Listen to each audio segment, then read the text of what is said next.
न जाने कितनी आत्माएं हमारे आसपास घूमती है, लेकिन हम उसे देख नहीं पाते हैं।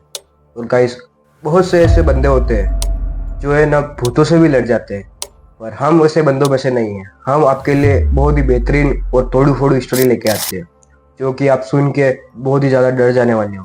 और गाइस, आज भी हम एक और तोड़ू फोड़ू स्टोरी लेके आ चुके हैं। तो गाइस, हमारा और आपका बिना टाइम वेस्ट किए चलिए वीडियो को शुरू करते हैं।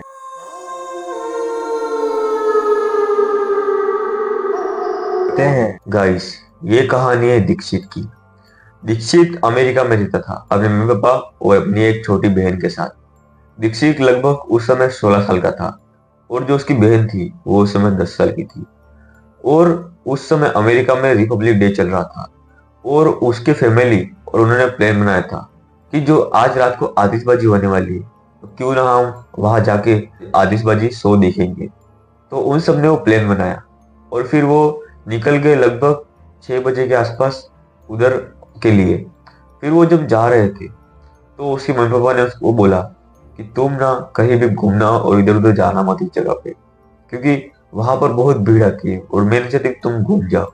तो इसलिए ये बोल के फिर वो वहां पर पहुंचे और इतने में उन्होंने देखा कि वहां पर बहुत ही ज्यादा कम भीड़ थी। ये देख के उसके मम्मी पापा थोड़े खुश हो गए और उन्होंने बोला कि आज बहुत कम भीड़ है तो आज हम आराम से पूरे मेले में घूम पाएंगे। और फिर थोड़ा बहुत शॉपिंग वॉपिंग करने लगे। फिर इतने में जो उसकी मम्मी थी उन्होंने उन दोनों को बोला कि क्यों ना तुम थोड़ा इधर उधर घूम के आ जाओ पर ज्यादा दूर मत जाना और जल्दी आ जाना, और 8 बजे तो आ ही जाना क्योंकि 8 बजे आतिशबाजी शो शुरू होने वाला है। ये बोल के और फिर वो दोनों जो थे वो जो दोनों भाई बहन थे दीक्षित और उसकी बहन, फिर वो दोनों थोड़ा बहुत इधर उधर घूमने लगे और घूमते घूमते उनको पता ही नहीं चला कि वो कब उस मेले से दूर आ गए। और उन्होंने अचानक से देखा कि वो एक जंगल में पहुंच चुके हैं और उस जंगल में एक सीधा सीधा रास्ता जा रहा है। ये देख के फिर वो जो दीक्षित और उसकी बहन थे उन्होंने सोचा कि क्यों ना वापिस से चले जाते। पर इतने में दीक्षित ने सोचा कि क्यों ना थोड़ा आए है तो थोड़ा घूम के जाते हैं। इसलिए फिर वो उन्होंने सोचा और वो फिर थोड़ा उस जंगल के अंदर जाने लगे। और उस समय धीरे धीरे अंधेरा बढ़ता जा रहा था और वो अपने मोबाइल की फ्लैश लाइट ऑन करके उस जंगल में जा रहे थे। फिर इतने में दीक्षित ने देखा कि कोई पेड़ के पीछे से कोई लड़की उसको घूर रही है। उनको इतना साफ नहीं दिखा पर उनको दिखा कि उस लड़की का शरीर पूरा नीला पड़ चुका था। ये देख के दीक्षित था वो थोड़ा डर गया और उन्होंने सोचा कि क्यों ना अभी के अभी यहाँ से निकलना पड़ेगा। और उसके साथ उसकी छोटी बहन भी थी तो इसलिए वो ज्यादा डर रहा था। इसलिए फिर वो वापिस से जाने लगा उस मेले की तरफ। इतने में उसको महसूस हो रहा था कि उसके पीछे से उसके कोई पीछा कर रहा है, उस तरह से इसको महसूस हो रहा था।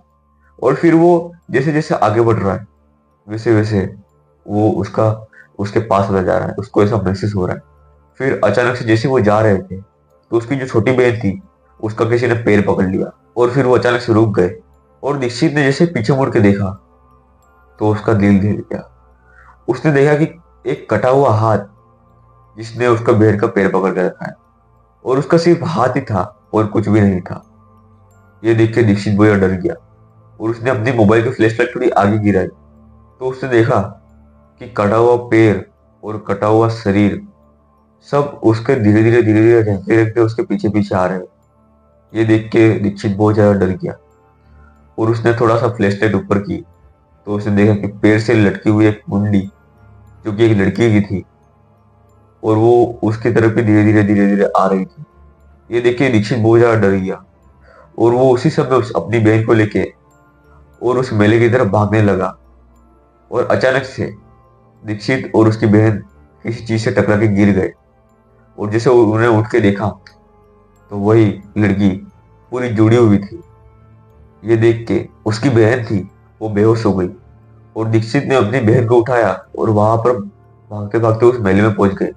और वहां पर आतिशबाजी शुरू हो चुकी थी और वो जो दीक्षित था वो अपने मम्मी पापा के पास आके बैठ गया और जो उसकी बहन थी वो बेहोश थी और उसने बोला कि जो ये बहन है वो भी सो गई है, इसलिए इसलिए मैं इसको इसे उठा के लाया हूँ।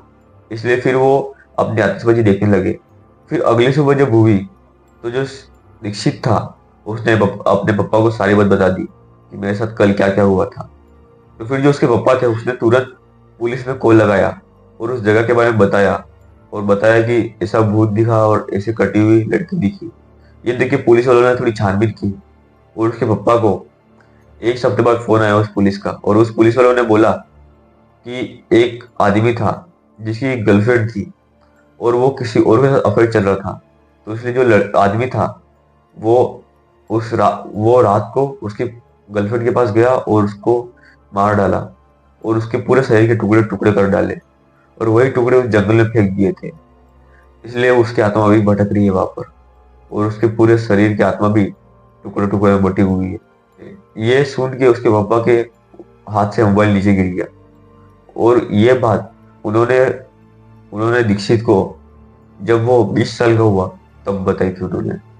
और दीक्षित कहता है कि उसको आज भी वो कभी कभार वो जो उसकी जो शक्ल थी वो दिखती है। तो गाइस, ये स्टोरी आपको कैसी लगी हमें कमेंट में जरूर बताना। तो गाइस, आज की इस वाली स्टोरी में बस इतना ही था।